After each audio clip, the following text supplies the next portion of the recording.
I still don't fit these very well. I don't fit these very well. Gretchen made this 20, 30 years ago, and the straps are still falling down.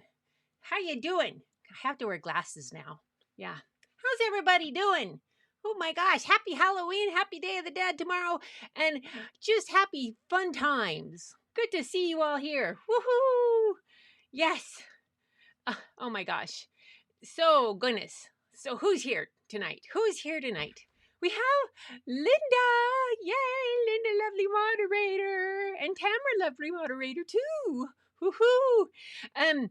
Yes. Well, Aldo is not so sure about what Raggedy is doing here. What I did came walking in and he was like, who is that? Like, what's going on in this world? Did not know. He's like, he decided to stick it out with Bob upstairs. So yeah, he's not so sure about us. Cat Pender. Hey, hi, how are you? Is this your first time here, Cat Pender? It might be. You know, my head's kind of stuffed with stuffing, and I don't always remember things real well. So, Cat Pender, if you've been here before, and I just gave you applause. Well, it's just because you're cool. But if this is your first time here, yay! And welcome back. Fatima's here, and Tamara's here. Oh my goodness. And let's see who else. Oh gosh, thank you, thank you, thank you. So, oh, oh, oh goodness. Can you hear that? Can you hear that? There's trick or treaters coming to the door, and Aldo is totally incensed. He's there. He's ruffling. Can you hear him? Oh my goodness. Oh my goodness. So how you doing, everybody, tonight? Goodness gracious. Aldo, yes. He's howling at the kiddos, and then he howls, and his tail's going 90 miles a minute. Yes. Well, tonight is the night for stories and all kinds of fun stuff and all that good stuff. And I just had to come and bring my friend Raggedy. So if you haven't heard the story about Raggedy, well, it's for another night. But this is the Raggedy Ann that Gretchen's grandma made for her. And if you look closely on it, it has a heart that says, I love you. Yes, Grandma made this for me. And so, if you know the true story of Raggedy Ann, is that Raggedy Ann, everybody always puts her in a red dress. She doesn't belong in a red dress. She has a blue dress with little flowers on it, or a white dress with little blue flowers. Either way, one of the way. But that's what I have. And this one has a white material with little blue flowers. Mine's blue with little whites. Yeah. So, as again, this is one of those outfits that Gretchen made years and years and years ago and used to wear it every year. And just, oh, she had some kids convinced that Raggedy Ann lived at the house that they went trick or treating at. But so here I am, story time. And who else is in here? Thank you. Tamara, thank you, thank you, thank you. So the glasses had to come out because, well, yes. And it's amazing what you can do with a little bit of paint. Because I didn't have the makeup that I used to have all over the place, and I wasn't going to wander out in the rain out to the studio to get some other stuff. So we got some marker pen and some watercolor paint with powder on. and oh yeah, I had some white HD filter makeup that I could pile on to get my skin kind of paler than normal. But here I am as for our Halloween Day of the Dead story night. So I have two books for you tonight. One is a story of on Day of the Dead, and since tomorrow and the next day, it's usually on the first or the second. This was a cute little one, and I couldn't pass it up. Came in from the library today. I put it on hold, so I thought we'd start with that one. And it's a book called An Ofrenda for Perro. And you're going to have to apologize because Raggedy's mouth sometimes gets a little bit fuzzy. In fact, where's her water? Just a sec. She needs water. Oh dear. She's back. She's back. Ah, I knew there was something. I had to get some water. Do you like my?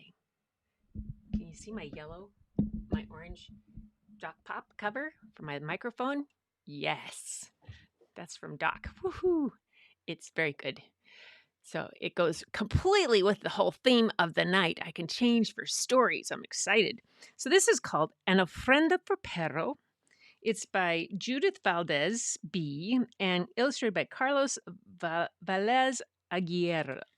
And let's see if I can tell you a little bit about it. Judith, the author, is a Mexican-American author born and raised in a pueblo full of vibrant colors and traditions. Currently living in Mexico City, Judith celebrates her cultural roots through storytelling. Oh, how cool is that? We love that. And Carlos Velez Aguilera, is an illustrator based in Mexico City, and he graduated from the National School of Plastic Arts and has illustrated more than 20 children's books, including a graphic novel, Selon Destino. So this is called An Ofrenda for Perro, and it's just too cute.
Sorry, I was coughing.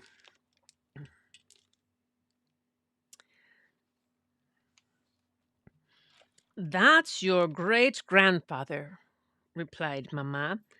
What was this? Oh, Benito helped set up the altar while Mamma hummed a mariachi tune. Mamma, who's in this photo? Ah, that's your great-grandfather, replied Mamma. Tata taught me how to bake pan de muertos. Aren't you sad he's gone? Asked Benito. As long as I remember him, he will never be gone. A bit of them lives on in each one of us.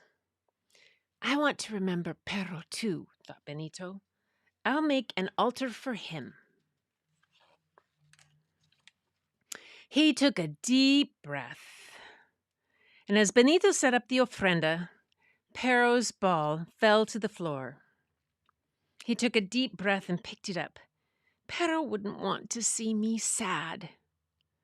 And after dinner, Mama, Papa, and Benito gathered to share stories about their loved ones on the altar.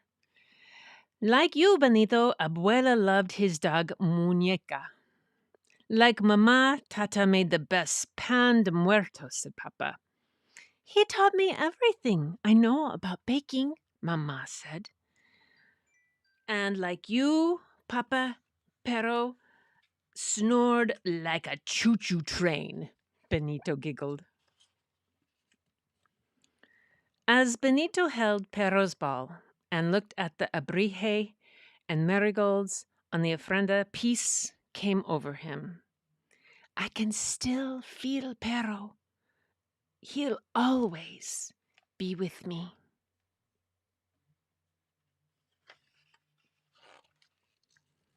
And the author's note says, as a child, I struggled to understand death and what happened when my dog and cat died. Their bodies were still intact, but the thing that made them bark and meow was missing. Once, while walking with Papa, I spotted a dead bird on the ground and asked what had happened. Papa replied that the bird's spirit was now free. Even though I didn't understand his response, I kept those words in my heart. Year after year, growing up in Mexico, I celebrated the Dia De Los Muertos. The whole town came to life to pay respect to loved ones who had passed on. The cemetery was covered in candles and bright orange marigolds. Families shared meals and memories accompanied by the music of the mariachis. According to Mama, rather than mourning their deaths, we celebrated their lives and the love we had for them. She emphasized that, as long as we remembered them, they would still be with us. Dia de los Muertos takes place each year on November 1st and 2nd. And there's an ofrenda for Perro. I like that one. Ah. We missed half the story? Oh, no. Okay, we start over. Here we go. Tell me. I think I know what happened. An ofrenda for Perro. Here we go. I didn't realize I was muted. One thing was muted and wasn't. How about this? The only life Benito knew was one with Perro by his side. Perro followed Benito everywhere. Together they played fetch, hiked, caught crickets, and stargazed. Snuffing around Mama's marigolds was Perro's favorite thing to do, and Perro was also always there to comfort Benito when he was feeling sad. One day, Benito asked Perro, "Want to go for a walk?" Perro wagged his tail, his toenails clicked on the floor, and Perro's spirit was young and excited, but his legs not so much. Perro stumbled and couldn't get up, so Papa took him to the vet. That night, Papa returned, but Perro did not. Benito cried and cried. Perro lives in our memories, Mama whispered. He's still with us. Benito didn't understand, but Perro's gone. Benito could hardly leave his room the next few days. He missed his cuddly, furry friend, whose snoring lullabied him to sleep. He even missed the musky, wet dog smell Perro had had after a hike in the rain. and the slobbery balls Pero would drop at his feet. One morning, Mama called out, Mijo, help me collect flowers for our Dia de los Muertos altar. I don't feel like doing anything, Benito sniveled. It'll do you good, Mama urged. Why do we put marigolds on the ofrenda? Benito asked. Flores de campuchil symbolize life, said Mama. They're colorful yet fragile. Benito smelled them and remembered how much Pero had loved sniffing them. He dropped the basket and sobbed. Without my friend, nothing is the same. Later that day, Papa insisted, let's go to Donatonia's tienda. Papa, I don't understand why we celebrate the dead, Benito muttered. We don't celebrate the dead, Papa replied, but the love we have for them. Even when Pero isn't here, I still love him, Benito choked up. Papa, why do we put candles on the Day of the Dead altar? The candle's lights breaks the darkness of our loss, Papa replied. Love does the same. Someday your memories of Pero and all things that remind you of him will make you smile, Dona Tonia told Benito. That will never happen, Benito thought. When Papa and Benito returned home, Mama sang out, Perhaps this will make you smile. Abuela sent you a gift. Ooh, there is it again. It's a dog alebrije, Benito mumbled as his eyes got teary. If Pero were here, he'd growl at it. Grrr. Benito helped set up the altar while Mama hummed a mariachi tune. Mama, who's this in the photo? That's your great-grandfather, replied Mama. Tata taught me how to bake pan de muertos. Aren't you sad he's gone? Mama asked Benito. As long as I remember him, mijo, he will never be gone. A bit of them lives on in each of one of us. I want to remember Pero too, thought Benito. I'll make an altar for him. As Benito set up the ofrenda, Pero's ball fell to the floor. He took a deep breath and picked it up. Pero wouldn't want me to be sad. After dinner, Mama and Papa and Benito gathered to share stories about the loved ones on the altar. Like you, Benito, Abuela loved his dog, Muñeca. Like Mama, Tata made the best pan de muertos, said Papa. He taught me everything about baking, Mama added. And like you, Papa, Pero snored like a choo-choo train, Benito giggled. As Benito held Pero's ball and looked at the alabreja and marigolds on the ofrenda, peace came over him. I can still feel Pero. He'll always be with me. See? Take two. We got it. Although barks on cue. Yes, he does. Every time there's a kid's coming in. Disconnect that. Why is my alarm going off? Oh, my sister is coming in. That's an ofrenda for Pero. Pops up there, oohing and on over the kids. It's so cute. I can hear him. Oh, look at you. Oh my goodness. Okay, so barks on for rereading this story. I'm glad too. It would be a good story. We missed half the story. Oh my gosh. But I can see her hands. Hi, Anthony. Oh my gosh. Grayscale. Sign language. Hi, Anthony. Nice to have you here. Okay. I got it. I had earlier today, I was doing something in Zoom and I muted that one. And then I forgot to unmute it when I opened it up again. I should have seen that. Oh, well. That's the way it is. You guys are so patient with me. Just like Raggedy, my head sometimes is full of stuffing. Yes. All right. So the next one is more, well, it's kind of Halloween-y. It's not really a Halloween story, but it's as close to Halloween as I was going to get on a story rather than a traditional one. This one just looked like it was going to do me good on this. And I have to go back to the beginning of it. There we go. And pull it up because it's by Sandra Fay and the illustrations are by her too. And it's called, you guys are going to love this one. The Very True Legend of the Mongolian Death Worms. So I thought, monsters, scary things, crazy things. I thought this was just one of those kind of things that they would someday probably make a goofy, scary movie about. But this is just fun.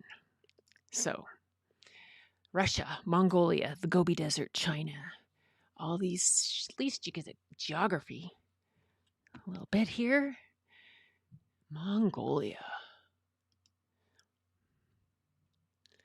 The very true legend of the Mongolian death worms. Why do they have cupcakes? And the artist's medium, get this, is a combination of potato print and watercolor. Paint textures, splatters, drips, plus some strategically placed hand-painted lines.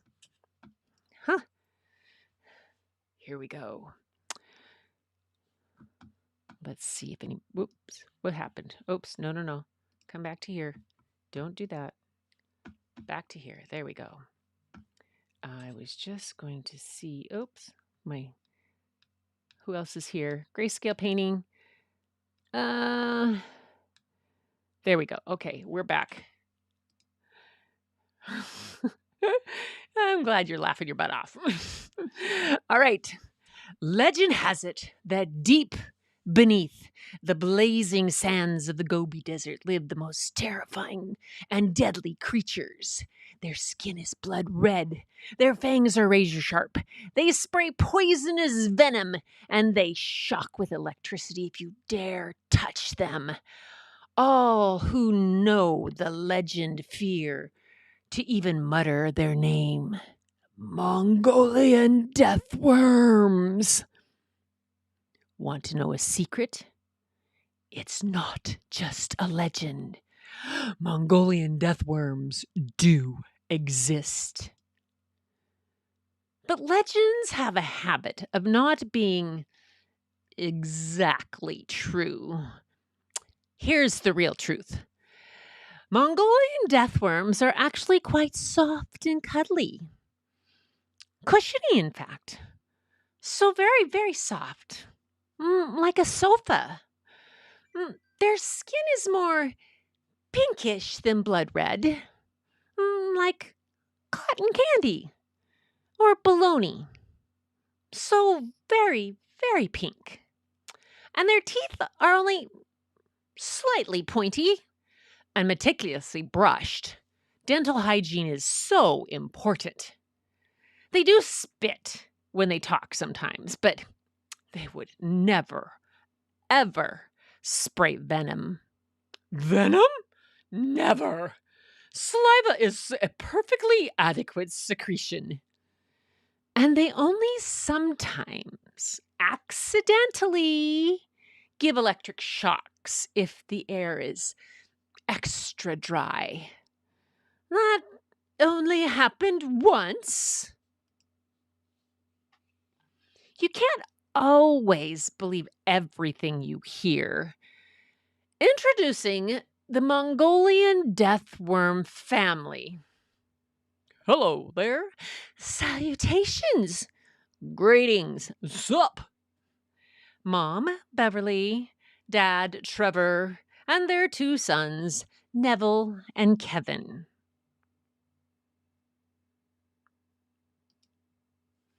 Mongolian death worms are the most misunderstood creatures in the entire desert. For centuries, because of these rumors drifting through the Gobi, the worms have had to hide away in their tunnels, only briefly appearing when they needed fresh air. It's no fun being Mongolian deathworm. How would you feel if everyone froze in fear every time you needed fresh air?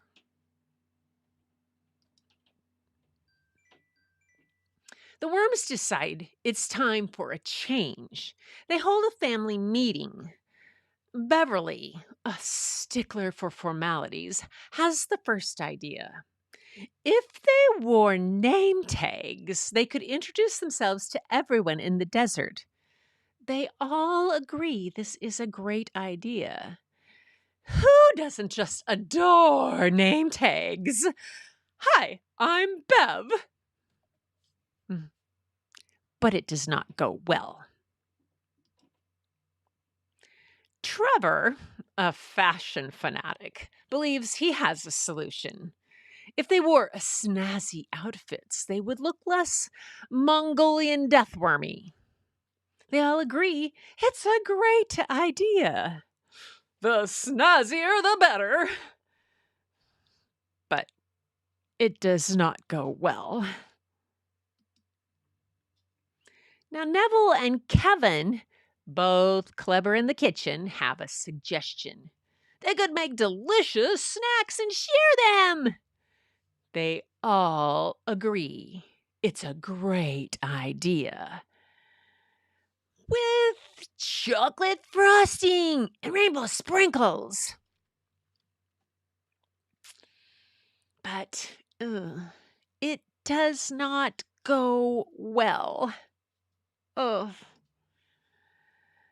The Mongolian deathworms are exhausted and sad and confused. If only their pleasant introductions, snazzy attire, and friendly hospitality could be appreciated. Our snazzy outfits, our adorable name tags, our rainbow sprinkles, our chocolate frosting. There is nothing else they can do but crawl back into the tunnels. They fall fast asleep. While the worms are sleeping, something unexpected happens in the desert. It rains. More unexpectedly, it rains more. And even more unexpectedly, it rains even more. Soon the desert is no longer a desert. No one knows what to do. Beverly, Trevor, Neville, and Kevin are woken by a commotion and wet, watery stuff all around them. When they open their eyes, they discover something new about themselves. Mongolian deathworms can float. Hi, I'm Bev. Quick, put on the name tags. Fast, get out the rainbow sprinkles. Pronto, prepare the delicious snacks. Hurry, don the snazzy outfits. Could this be their chance to show they are not terrifying and deadly?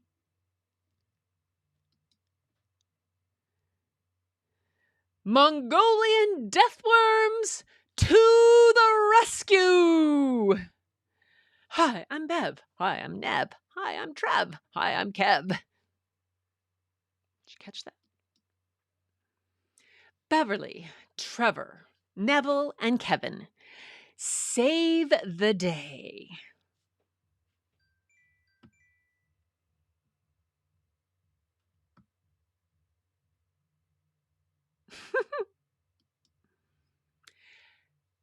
There's now a legend drifting through the Gobi Desert. It goes like this. Deep beneath the blazing sands live the most soft and cuddly creatures. Their skin is rosy pink. Their teeth are well brushed and flossed. They have impeccable table manners, and they are the nicest, kindest creatures in the entire desert. All who know of the legend love to hang out with the Mongolian deathworm family. Hi, I'm Bev. Hi, I'm Nev. Hi, I'm Trev. Hi, I'm Kev. I'm Ox. I'm Cam. I'm Ibex. I'm Fox.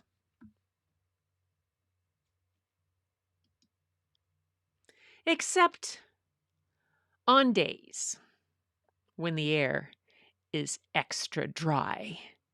Zzz. Uh-oh. And the truth behind the Mongolian deathworm legend. Are Mongolian deathworms real? Well, maybe. This story is based on a real legend that has been passed down for generations in Mongolian folklore.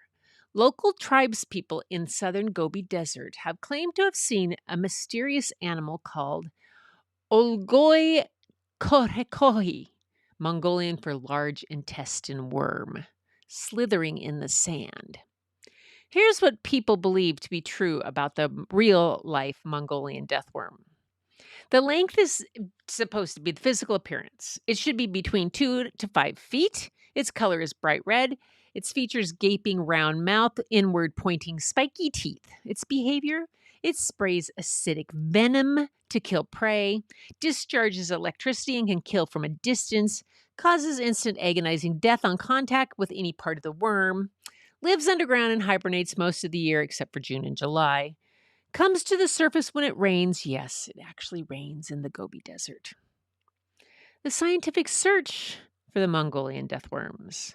Scientists have been formally debating the existence of Mongolian deathworms since 1926, writing papers and books about them into the next century. There have been many scientific expeditions to investigate, but the worm's existence has never been proven. The worms have been featured in science documentaries and have inspired films and literature, including this book. Oh, I bet Dune, too. Recent sightings, including one by a nomad named Jimji who lives in the Gobi Desert. She claimed in a 2011 interview to have seen a Mongolian deathworm. Jimji was inside her gur, the traditional tent, and heard her neighbors yelling to warn her. When she went outside, she saw a 2-foot-long, bright red worm. She is sure it was not a desert snake, but a sighting of the elusive Mongolian deathworm. Her family was so scared that they immediately moved away. Yes, the Gobi Desert. Oh, look at this. This is Beb's favorite dunes, the perfect picnic spot. The tunnel entry is right here. Very cool. And that was the story of the true story of the legend of the Mongolian deathworm. Yes. What did you think of that? Hello. Let me get my too hard for worms. We get huge worms out here. They call them, sometimes they call them night crawlers. But we'll get them great big ones, like, 6, 7, 8 inches long. Um, uh, Potato prints, collage. Illustrations are fun. Some old Zen tingling. A new piece I'm working on to show. Yay! Yes, Sunday we're going to have some more art. As you saw in the opening, well, if you didn't see in the opening little show, let me show you once more, just real quick. I'll get it. I'll stop it if I can. There, that right there is a Zentangle that I turned into a double-bodied spider with 16 legs. Or it could be 2 spiders, but I did some things with that particular tangle, which was kind of fun to do. Yes. And so that was a lot of fun. There we go. I'm back here. And I finished day 31 of my Zentangle. Oh, there goes my glasses. And I'll show overhead real quick so you guys get to see. It's done. Oh, 25. See, I did this. I did this on another one too. I wrote 25 and it's 24. I did this in the video too. Crazy. But I posted a video of me finishing the last one, which was this part right in here. But it's all done. All 31 days. And it fit. I made them fit. I didn't have to do any filler, which was kind of cool. Not bad. Yay. So I'm done with that. All right, you guys. Let's see. Where's my comments from everybody? They're here. Yay.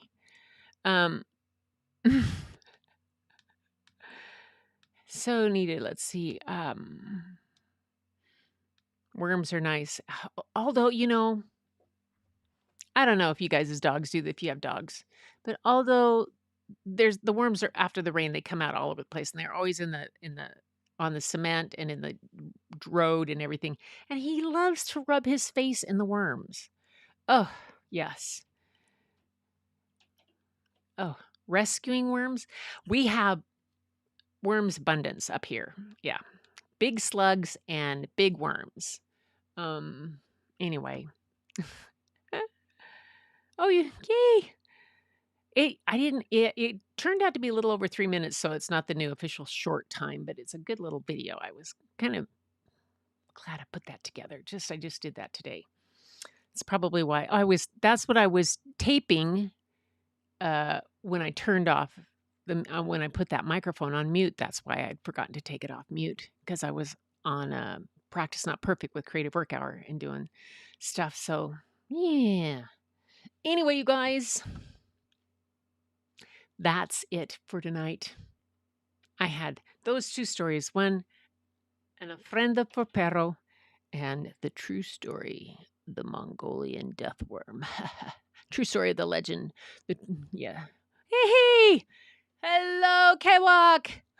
Kathy Walker's in the house. Kathy Walker's in the house. Hey! Yay!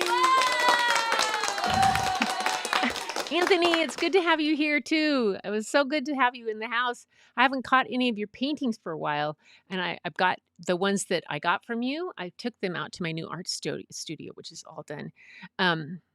Yes.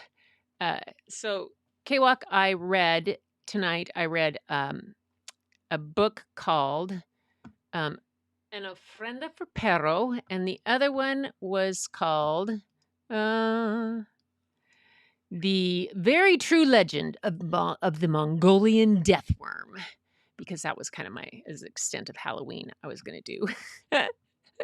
And I was on mute for part of I had to repeat a story. I had to rewind and do it again. Yes. So Kathy Walker was at creator camp with me. Oh, although didn't bark at these kids. There's kids at the door and he didn't bark at him this time. He must be getting used to it. All right, you guys. So the costume has come back out. Like I said, I made this 30 years ago.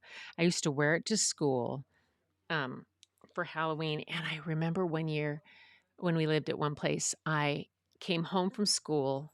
I still had this on. I ran into the house and I was going to change, but and I got home probably about 4:30, quarter to 5. And so I just walked in the door and there was a knock on the front door. And so we had some neighborhood kids that were real toddlers. So they were coming very early. So I answered the door like this. And when I'm Raggedy Ann in character, I don't talk at all during the day. Like I would teach all day with no talking. And I had real thumb things in my things. And I would just, and so this little kid comes to the door and he opens the door and I went,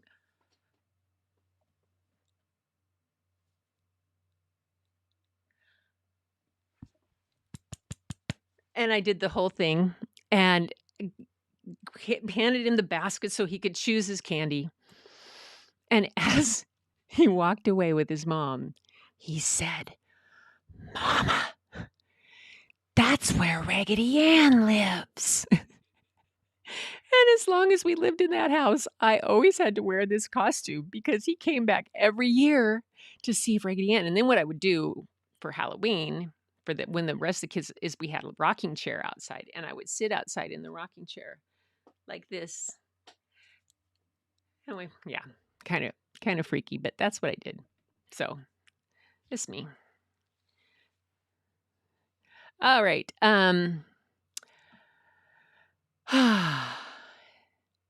Oh, you have new kitties, Anthony? Grayscale painting is Anthony Kwok, Kathy. So anybody. All right, so Sunday is story and art. Send in your art to my email. Bucket fillers, you know that. Images by Gretchen. Commitment. Lupe is here. Lupe. Yay. I hope I didn't mess up my pronunciation of too many of the words in my ofrenda for perro. I tried. Anyway, Lupe's always so generous about my bad pronunciation of Spanish words, but I tried. I'll get it. All right, you guys. Sunday, story and art. I want to see some of your art. We're going to have some to show and tell, and then I'll have stories. Books came to the library. I got on and I put some on hold and they came. Teach Me is one, a new one. There's another one called The Bakery Dragon. Teach Me is Lessons in Freedom, which might be, yeah, a good one to have. So I will see you guys on Sunday, same time, same place, but you know the thing. Until next time, keep looking for the beauty hidden in plain sight. It's all around you, but the first place you're going to find it is when you go look in your own mirror. And I'll see you Sunday.